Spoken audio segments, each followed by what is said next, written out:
Kekasih Tuhan, konon suatu ketika John Wesley diundang oleh suatu gereja untuk berkhotbah. Dan gereja itu memberikan tema kepada John Wesley, yaitu tentang sikap terhadap uang. Lalu John Wesley mulai berkhotbah. Di dalam khotbahnya dia berikan 3 poin penting tentang hal ini. Poin yang pertama, yaitu kita harus cari uang sebanyak-banyaknya. Dan poin yang kedua, yaitu kita harus tabung uang sebanyak-banyaknya. Nah, pada saat itu ada seorang ekonom yang mendengar khotbah John Wesley ini. Dia kelihatan tersenyum karena dia suka sekali, dia senang sekali dengan kedua poin John Wesley ini. Lalu John Wesley melanjutkan dengan poinnya yang ketiga, poin khotbahnya yang ketiga, yaitu kita harus mempersembahkan kepada Tuhan uang sebanyak-banyaknya. Apa yang terjadi, kekasih Tuhan?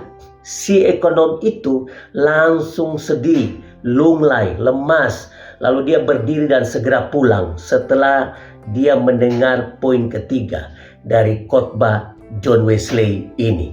Nah, kekasih Tuhan, setelah mendengar ini, apa sikap saudara? Bagaimana dengan saudara tentang hal ini? Saya akan bacakan satu ayat untuk kita semua.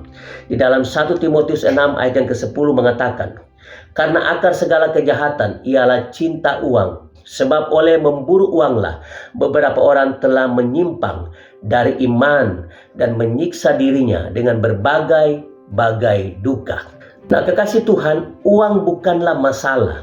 Punya uang juga bukan masalah. Dan kita bekerja dan menabung uang itu juga bukan masalah. Yang menjadi masalah adalah ketika kita punya uang dan kita cinta uang. Itulah masalahnya.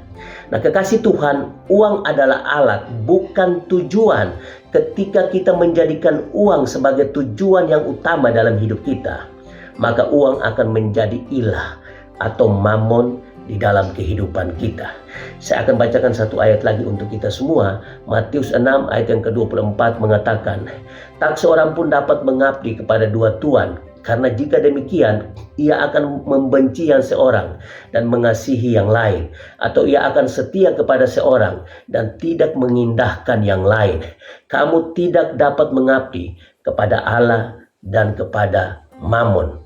Nah, kekasih Tuhan, salah satu bentuk penyembahan berhala saat ini adalah cinta uang. Hal ini akan mendatangkan bencana dalam kehidupan kita.